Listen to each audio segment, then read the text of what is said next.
नमस्कार, मैं हूं अजीत प्रताप सिंह और आप देख रहे हैं इंडिया न्यूज उत्तर प्रदेश उत्तराखंड पर आईटीबी नेटवर्क पर महाकुंभ के महामंच से महाधर्म संसद।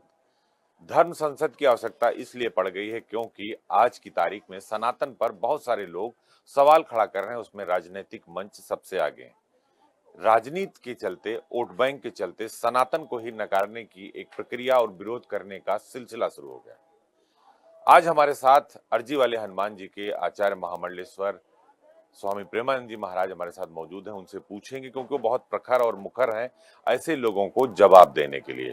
महाराज, महाधर्म संसद में आपका बहुत बहुत स्वागत है इंडिया न्यूज के इस मंच पर। धन्यवाद। क्योंकि दुनिया का सबसे बड़ा मानव संगम है, मानव समरसता का सबसे बड़ा उदाहरण है, सनातन का इससे बड़ा कोई उदाहरण नहीं हो सकता। फिर भी लोग सवाल खड़ा कर रहे हैं कि महाकुंभ नहीं होना चाहिए, महाकुंभ में नहीं जाना चाहिए। अजीत जी, सबसे पहले तो मैं इंडिया न्यूज का और आपका बहुत बहुत स्वागत करता हूं इस अर्जी वाले हनुमान उज्जैन के कैंप में, जहां से हम और आप वार्ता कर रहे हैं इस महामंच के माध्यम से। तो ये महामंच प्रोग्राम मुझे लगता है इंडिया न्यूज का बहुत अच्छा प्रोग्राम है, जिससे कि लोगों को ये जानकारी लगेगी कि वाकई सनातन क्या है। और देखिए, सवाल करना मनुष्य का स्वभाव है, और जो सवाल करते हैं वो होते हैं असंतुष्ट लोग।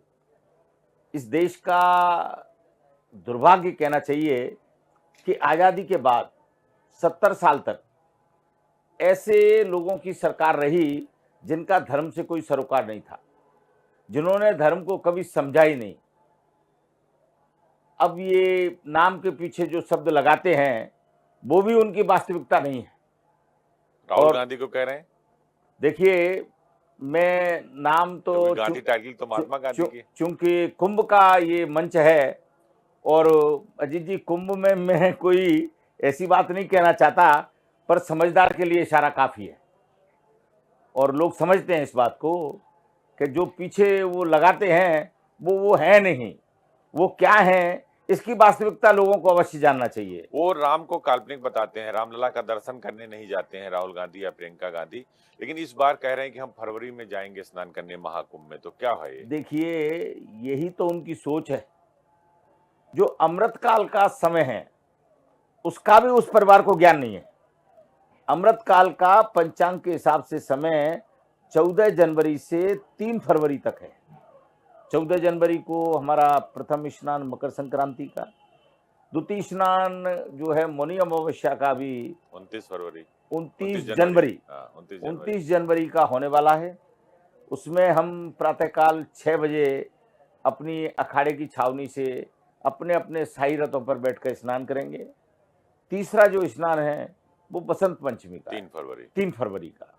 तो ये 3 स्नान जो है अमृतकाल के 3 स्नान हैं। बाकी अपना 12 तारीख का जो फरवरी 12 का जो स्नान है पूर्णिमा का, वो कल्पवासियों का स्नान है। वो माघ पूर्णिमा स्नान जो है कल्पवासियों का स्नान कहा जाता है। कल्पवास लोग यहाँ आके 1 महीने तक अजीत जी इस माँ गंगा की गोद में करते हैं।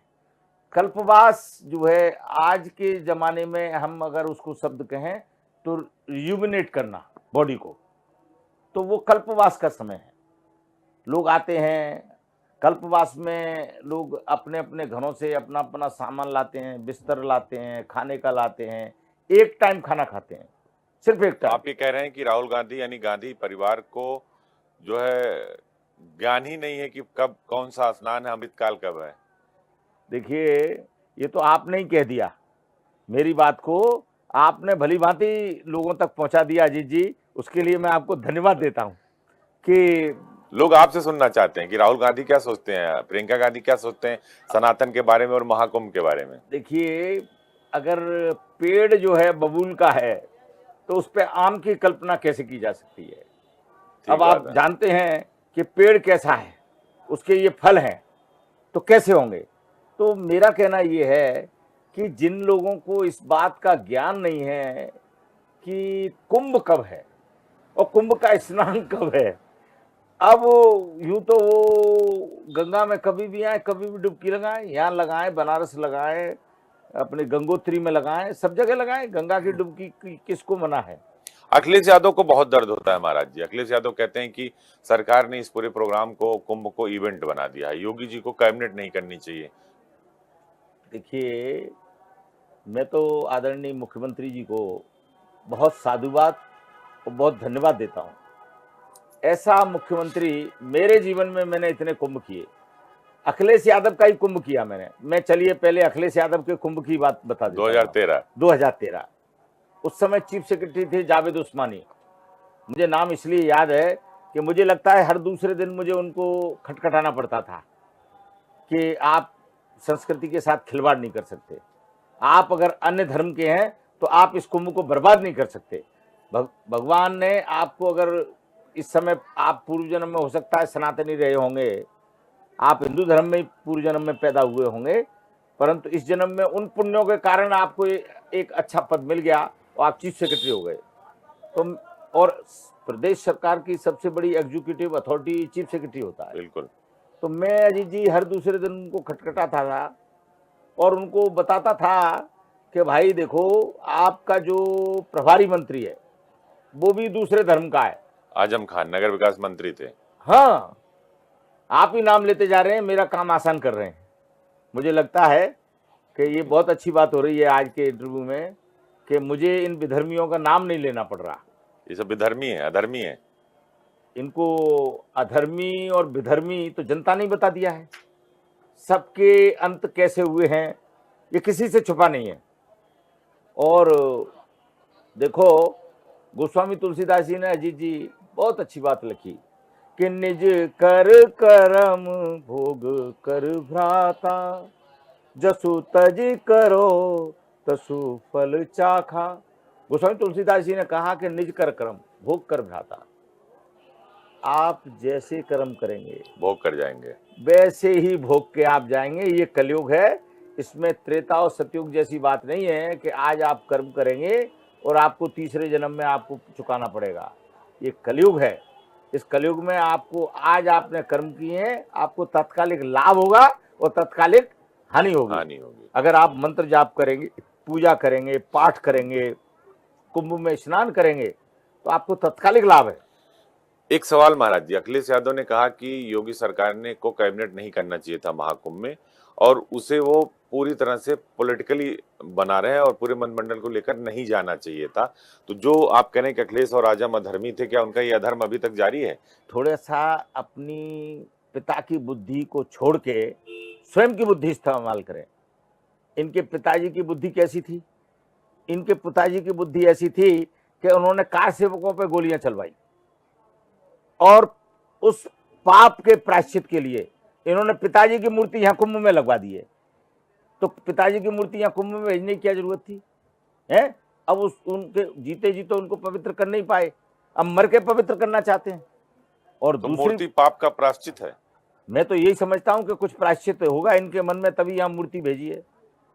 जब मुलायम सिंह ने जीते जी कार सेवकों पे गोलियां चलाई, कितने कार सेवकों की निर्मम हत्या की, तो मुझे हत्यारा कहने में कोई संकोच नहीं है।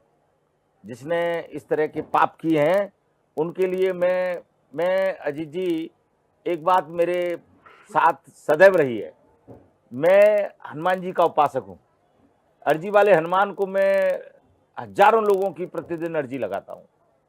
जितने समय मेरे पे होता है मैं विशिष्ट मंत्रों से उनको अर्जी लगाता हूँ।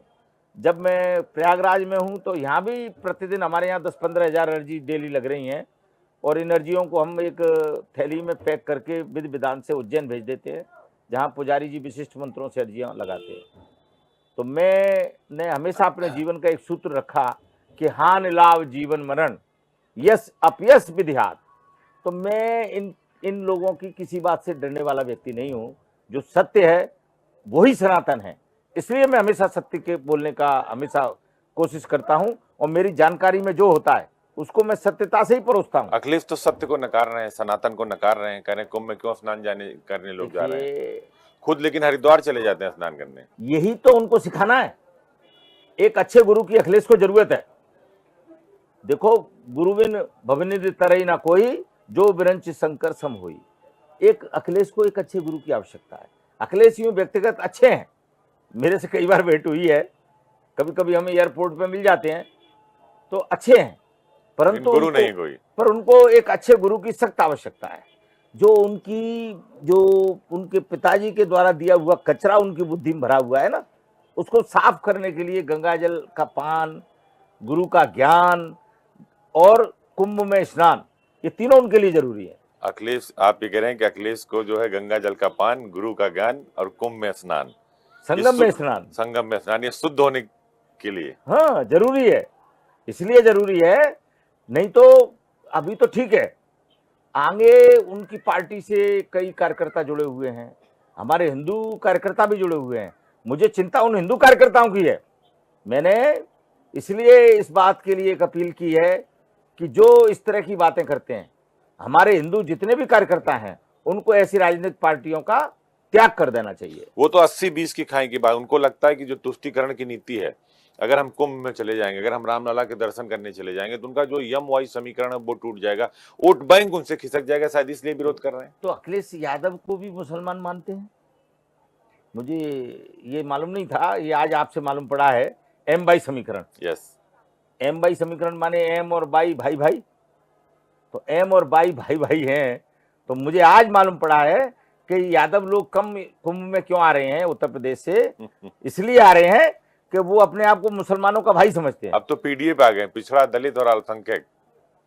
एक चीज उन्होंने जोड़ दिया, सत्ता की लोलुपता है। देखिए, सनातन सत्य है और सत्य अटल है, बड़ के वृक्ष की तरह अटल रहेगा।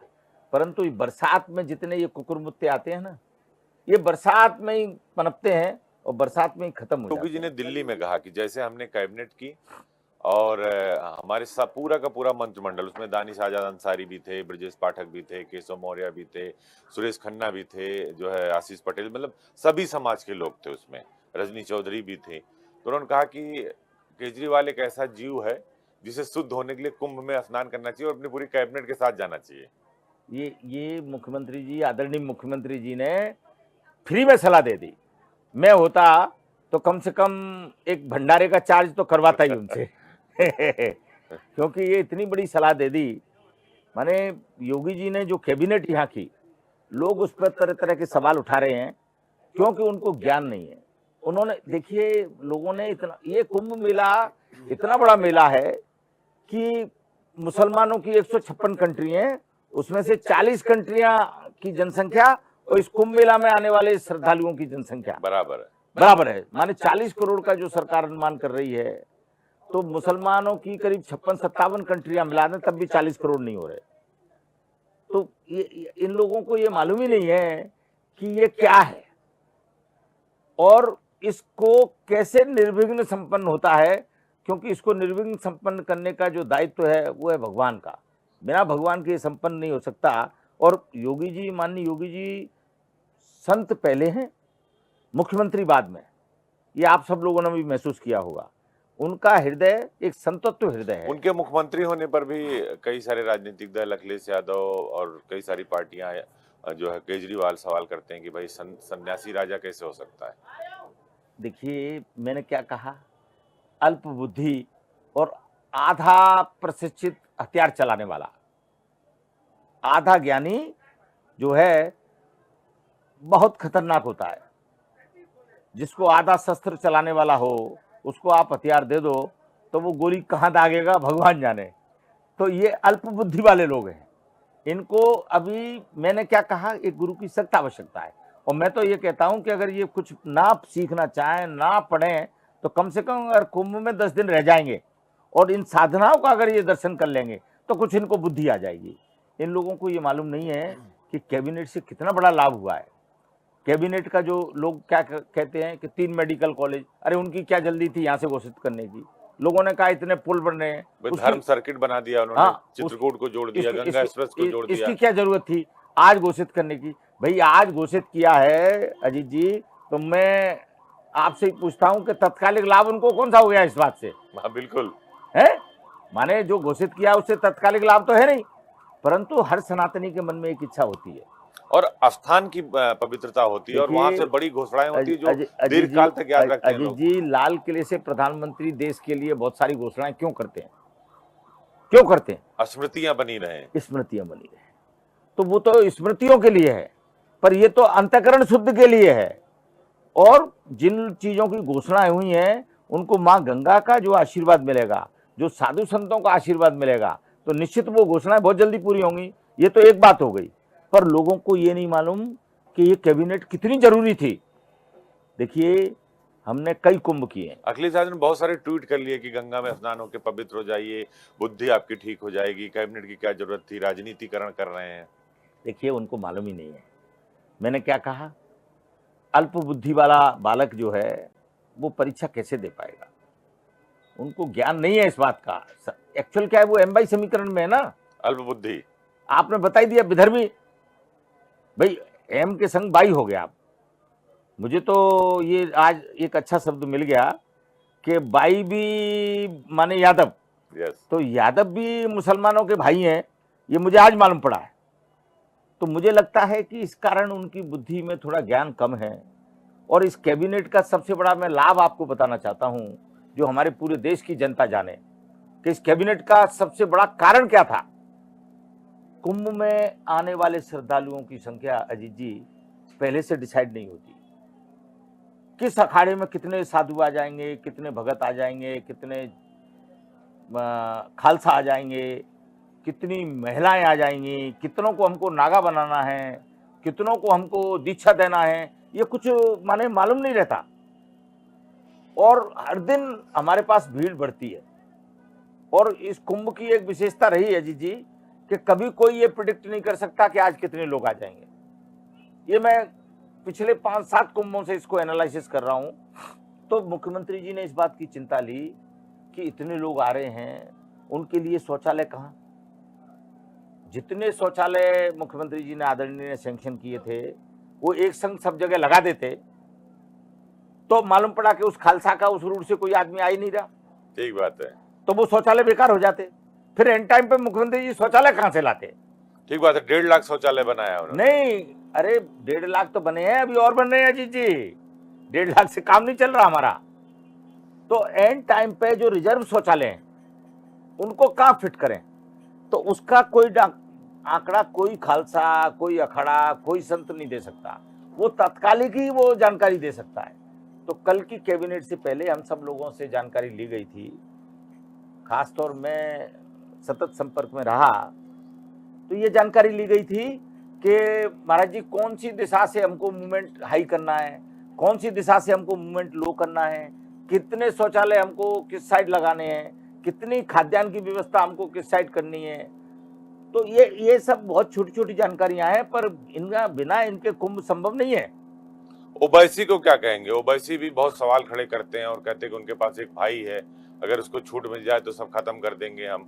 तो कुंभ को लेकर भी ओवैसी सवाल खड़ा करते हैं कि पूरा सरकार जो है उसी में लगी हुई है। देखिए, ओवैसी को तो मैं निकृष्ट कहूंगा, जो खाते हैं देश की और बजाते हैं विदेश की। ओवैसी जो है, ओवैसी को मैं एक सलाह जरूर देना चाहता हूं कि ओवैसी जी, तुमको अगर इस देश से इतनी एलर्जी है, सनातन, ये हिंदुओं का देश है, ये सनातन का देश है, आपको इतनी एलर्जी है तो आप यहाँ रुके क्यों? आपको तो इमीडिएट हवाई जहाज में बैठना चाहिए और पाकिस्तान चले जाना चाहिए। वहां आपको राजनीति करना चाहिए। यहाँ आपको राजनीति करने की जरूरत ही नहीं है। आपके प्रति, आपके मन में इस देश के प्रति कोई सम्मान नहीं है, कोई आदर नहीं है, तो आप यहाँ क्यों टिके हुए हैं?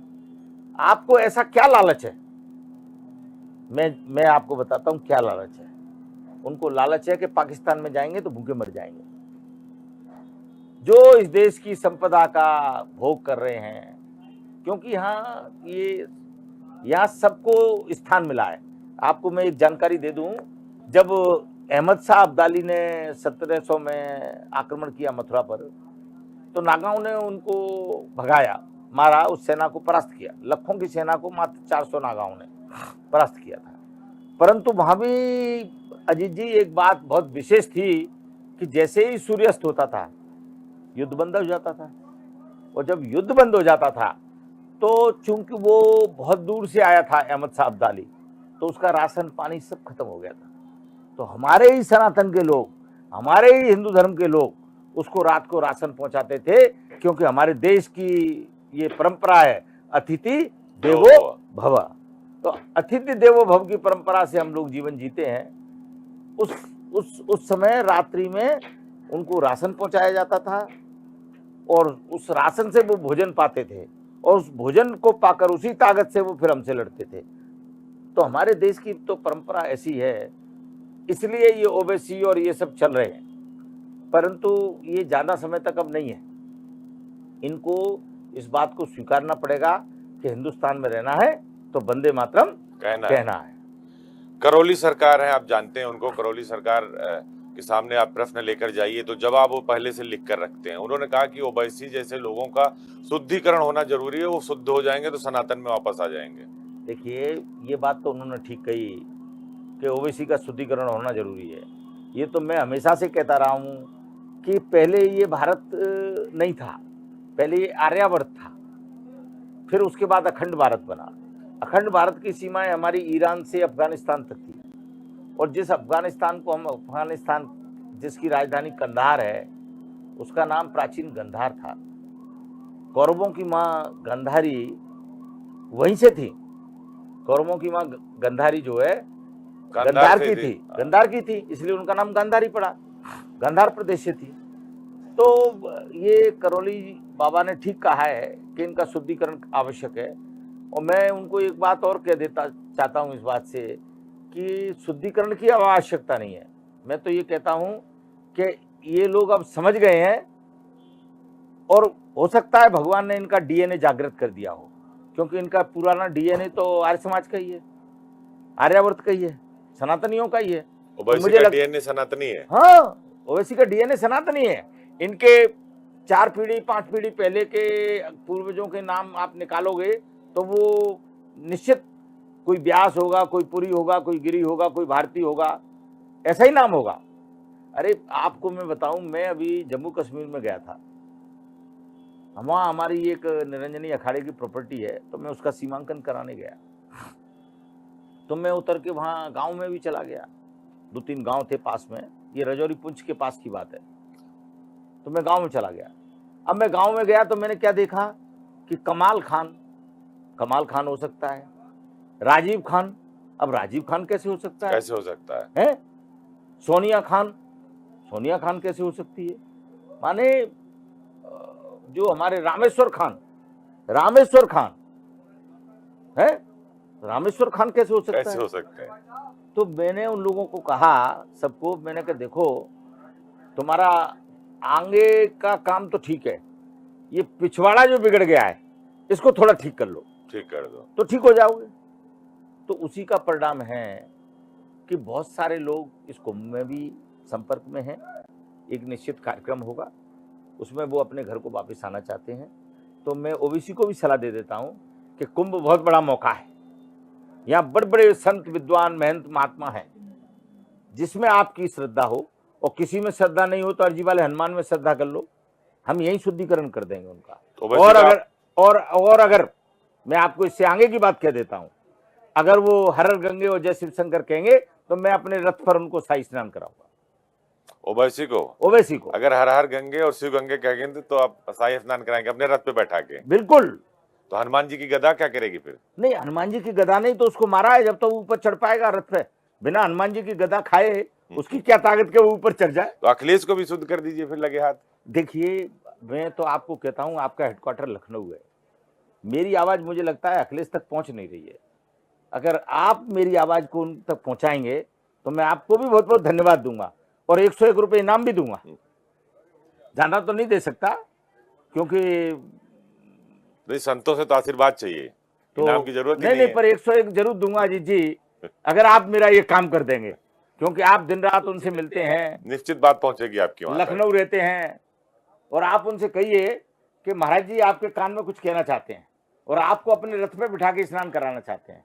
मैं चाहता हूं कि ऐसे राजनेताओं की गंगा में डुबकी लग के बुद्धि शुद्ध हो, और बिना गुरु के, आप छोटे थे, विद्यालय जाते थे, शुरू पे बहुत छोटे थे, माँ ने बताया आपको कि ये मिट्टी है, ये रोटी है, नहीं तो आपको बता देती माँ कि मिट्टी मिट्टी खाना है, तो खाने लगते, मिट्टी खाने लगते। बिल्कुल।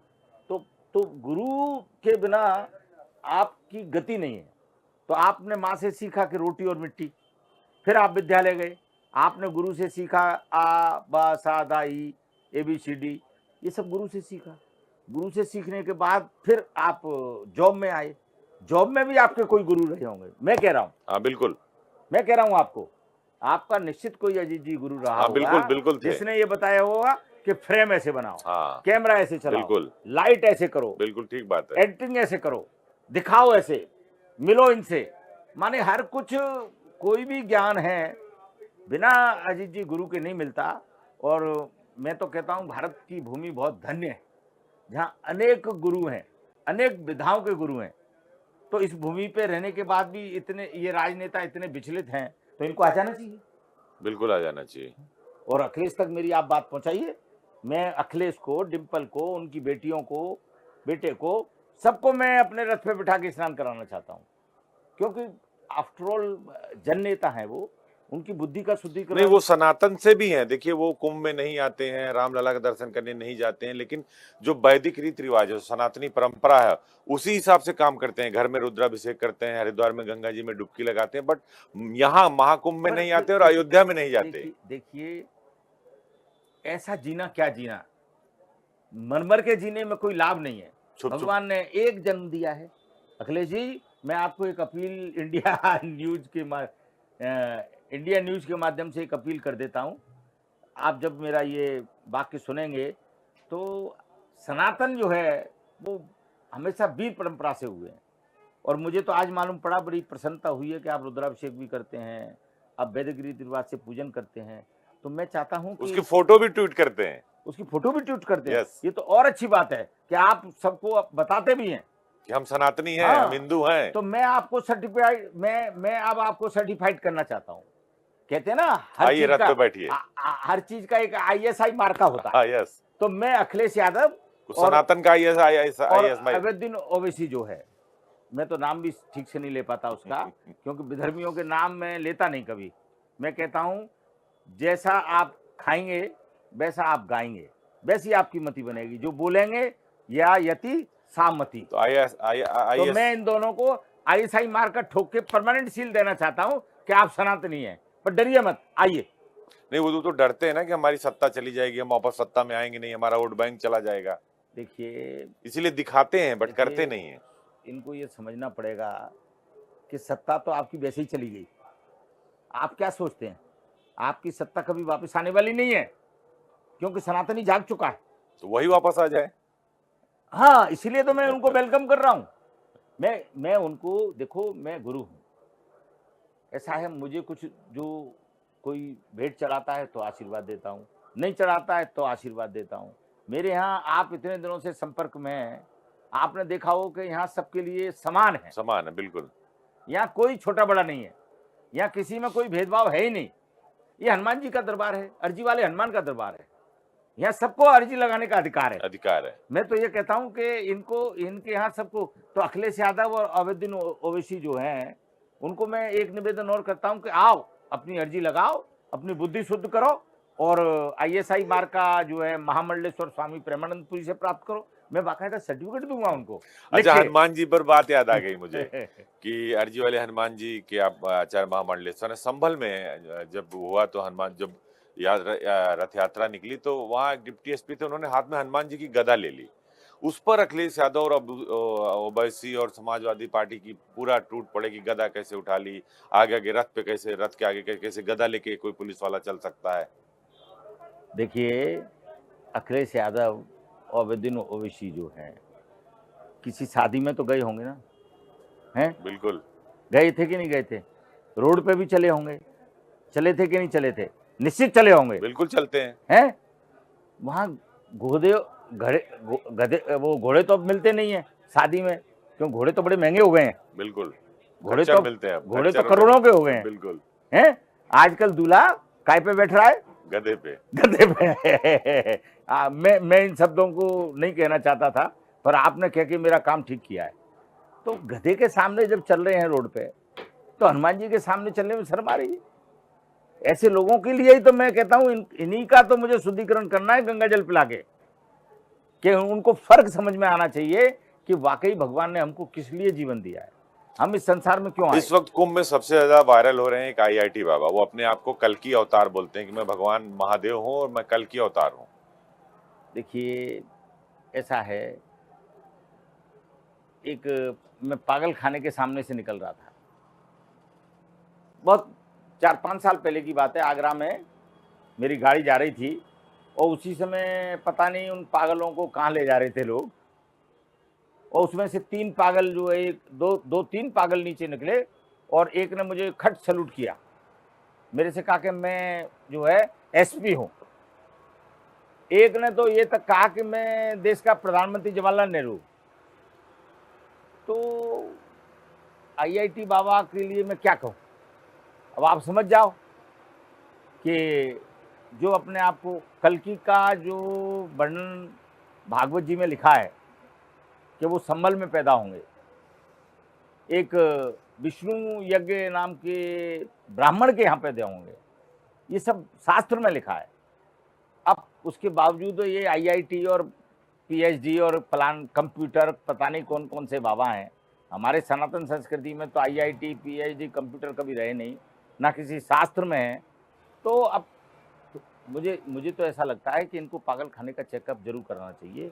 प्रशासन पता नहीं क्यों चुप है, जो इनको पागल खाने तक नहीं ले जाता, पर आपने मेरी नॉलेज में लाया है तो मैं देश इससे से बहुत सारे लोग मिलने आ रहे हैं उनसे। देखिए, सुन लिए मेरी बात, ये देश धर्म का है, ये आस्था का देश है, और हमारा यूथ अभी थोड़ा भटक चुका है।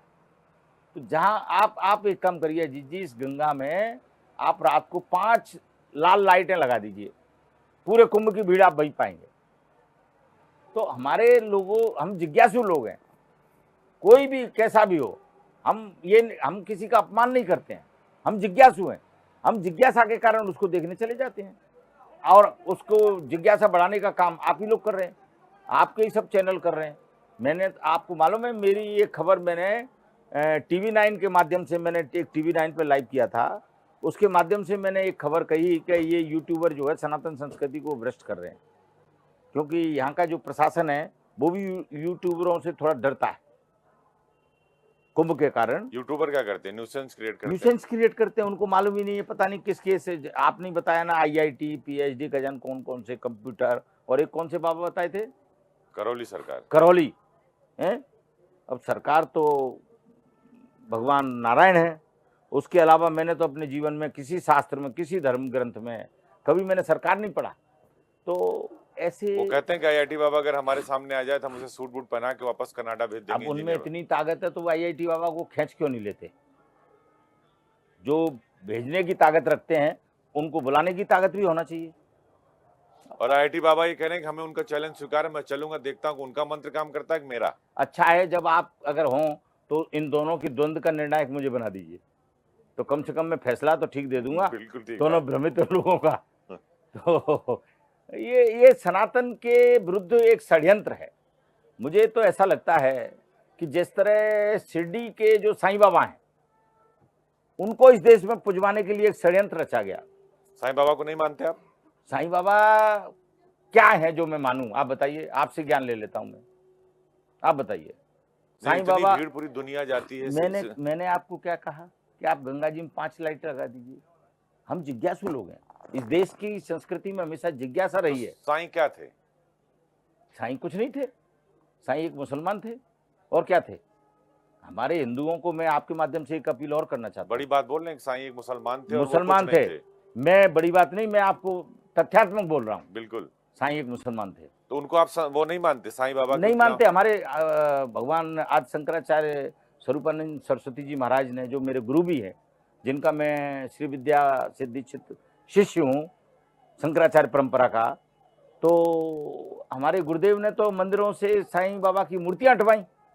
हाँ, काफी कंट्रोवर्सी भी हुआ, फिर कुछ हुआ। फिर तो आप उस पे कायम है कि हम कायम क्यों है? गुरुदेव भगवान ने कहा है, महाराज जी जैसा व्याकरणाचार्य इस देश में भूतो न भविष्यति, और उन्हीं का छोटा मोटा ज्ञान। तो जो लोग साईं बाबा की पूजा करते हैं उनको क्या कहेंगे? देखिए, मैं उनको एक बात कहना चाहता हूं, अगर आप गलती से भूगोल पढ़ रहे हैं तो मत पढ़िए, बंद कर दीजिए, आप अपने इतिहास पे आ जाइए। गलती मनुष्य का स्वभाव है अजीत जी, गलती मनुष्य का स्वभाव है।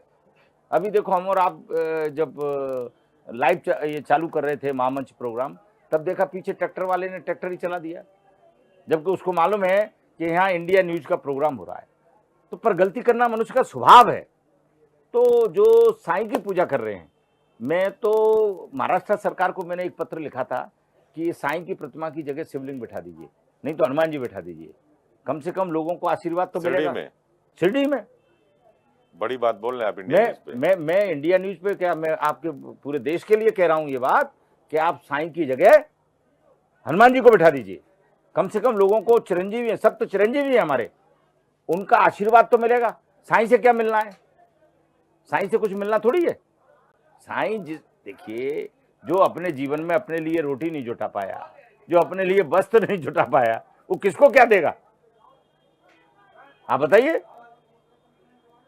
गलियों में घूमते रहते थे, ना वस्त्र ना रोटी, क्या दिया? भर के लोग जाते हैं वहां, लेकिन देखिए मैं क्या कह रहा हूं, यही तो अरब कंट्री ने हमारे लिए प्रोपेगेंडा तैयार किया, सारे मीडिया को मैनेज किया उन्होंने, सारे अखबारों को मैनेज किया और इस देश में साईं को पुजवा दिया, जैसे दूध पिला दिया था। जैसे दूध पे, नहीं, गलत।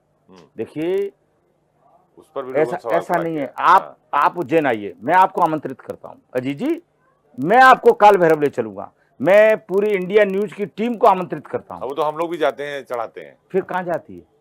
वो तो आज तक मैं खुद नहीं जान पाया, क्योंकि मैं हर महीने जाता हूँ महाकाल। देखिए अजीत जी, और भैरव बाबा भी जाता हूँ। देखिए, जो हमारे देवता हैं, जो हमारे मंत्र हैं, ये मंत्र आप सोचते हो ये मंत्र हैं, ये मंत्र नहीं है अजीत जी, ये हमारे ऋषि मुनि महात्माओं की वर्षों की तपस्या है, वर्षों का रिसर्च है।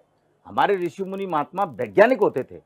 मैं आपको एक छोटा सा प्रसंग इंडिया न्यूज के माध्यम से बताता हूं कि राम रावण युद्ध के समय, जब राम रावण युद्ध समाप्त हो गया और भरत जी ने नंदीग्राम में ये संकल्प किया था कि अगर राम जी आज नहीं आए तो मैं अपना प्राणांत कर लूंगा, तो भगवान ने वो युद्ध भी समाप्त किया और पलक झपकने मात्र समय में पुष्पक विमान से वो 2500 किलोमीटर की दूरी उन्होंने तय की, और अकेले नहीं गए थे। आज का बोइंग और जंबो जेट और कजन कौन कौन से जेट आए हैं, उनमें 500, 700, 1000 मैक्सिमम संख्या। कितने लंका के वासी, अयोध्या के वासी, वानर सेना, सबको उस पुष्पक विमान में भर के और अयोध्या लाए, पलक झपकने मात्र। तो हमारे साइंस, हमारा विज्ञान कितना आगे था, हम तो अभी उसके विज्ञान के 2% क्या 1% भी नहीं पहुंच पाए। महाकुंभ से आप हिंदू राष्ट्र की नींव रखते हुए देख रहे हैं?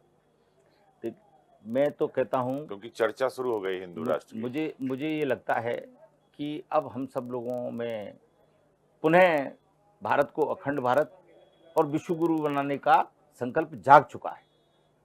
तो मुझे लगता है जिस तरह हम लोग ये निर्णय ये भी लेने जा रहे हैं धर्म संसद में कि हमको इसका समय निश्चित करना है, मथुरा और काशी का एक हमको समय निश्चित करना है। ये 2 बड़े प्रस्ताव पारित करने जा रहे हैं आप। ये प्रस्ताव हमारे एजेंडे में है ही। दूसरा, हमारे एजेंडे में मंदिरों पर सरकार क्यों, जब मस्जिद पे सरकार नहीं है, चर्च पे सरकार नहीं है, गुरुद्वारे पे सरकार नहीं है, तो मंदिर पर सरकार क्यों? मंदिरों से सरकार का हस्तक्षेप हट जाना चाहिए। जब हम इतना बड़ा कुंभ कर सकते हैं, अखाड़ा 40 करोड़ लोगों को यहाँ, देखिए कोई सरकार भोजन नहीं करा रही है यहाँ, आप भी जानते हैं अच्छी बात। बिल्कुल ठीक बात है। सरकार यहाँ हमको राशन नहीं दे रही है, ना हमको भोजन के लिए कोई सामग्री दे रही है या पैसा दे रही है।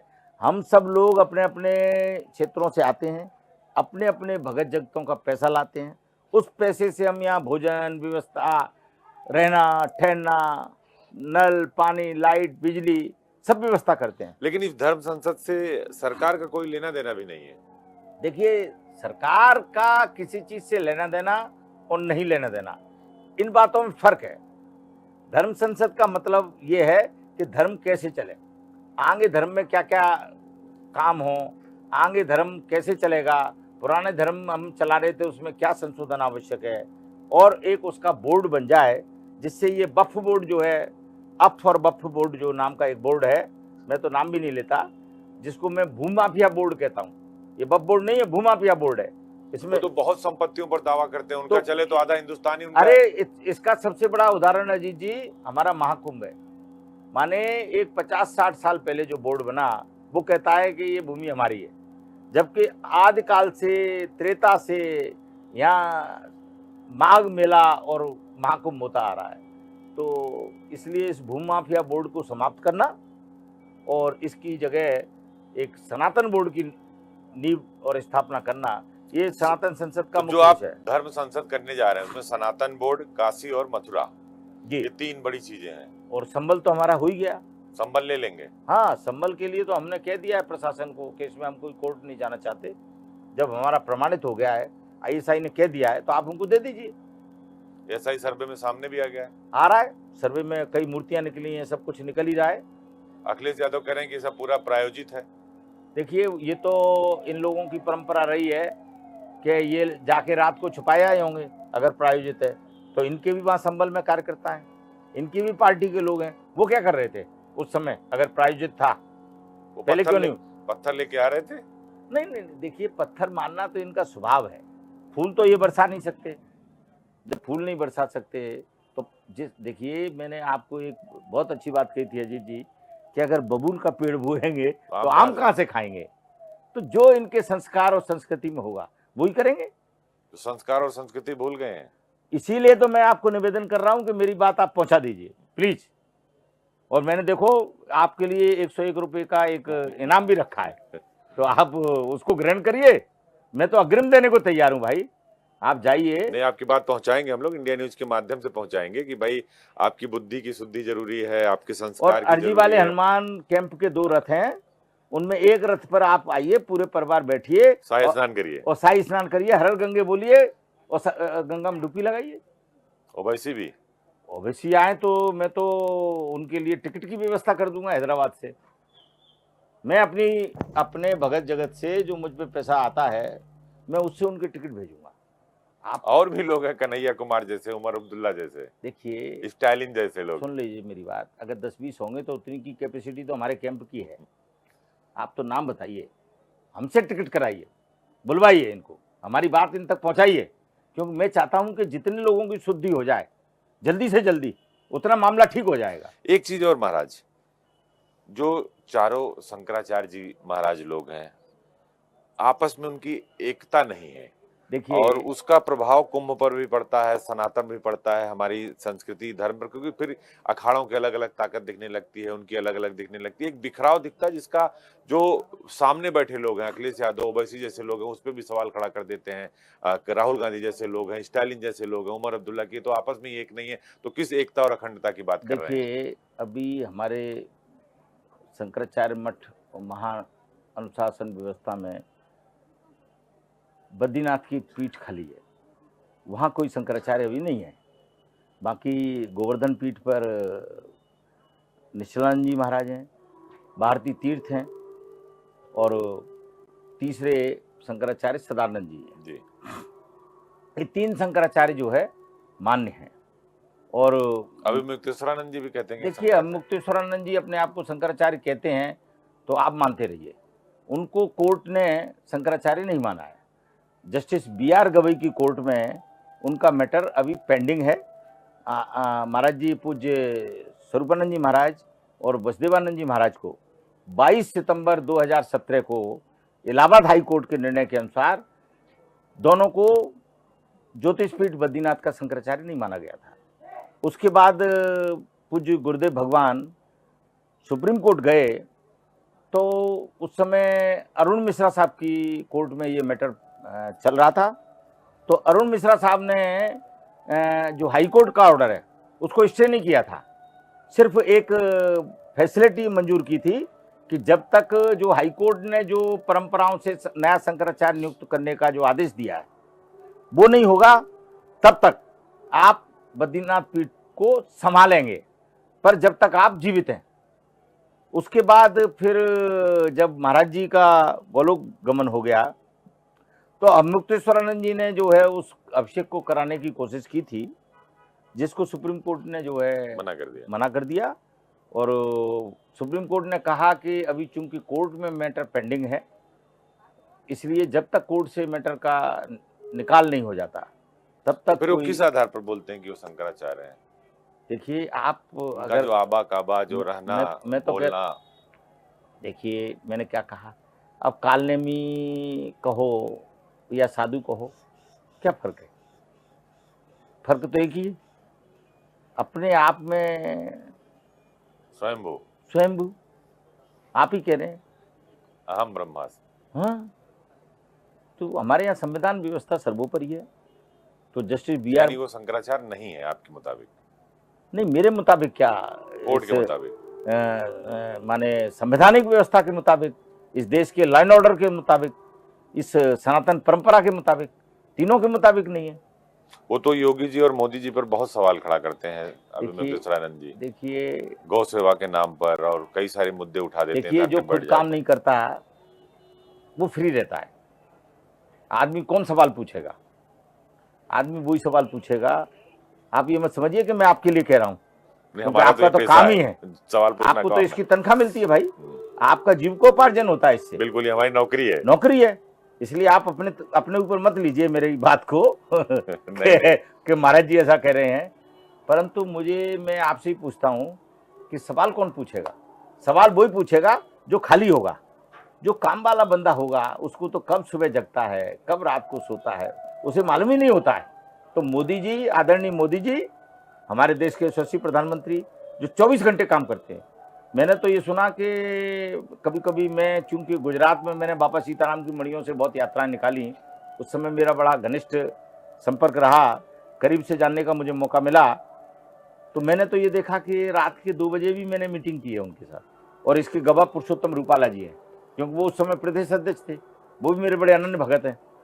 तो मोदी जी इतना काम करने वाले इंसान, उन पर भी सवाल है, कहते हैं कि मुझे प्रधानमंत्री नहीं बनना है। योगी जी जो हैं वो एक योगी का जीवन जी के, सीएम को उत्तर प्रदेश के जो सरकारी आवास है उसमें रहते हैं, वहां भी योगी का जीवन है उनका, बिल्कुल, चटाई पे सोना। बिल्कुल। मैंने तो उनके कमरे के दर्शन किए हैं भाई।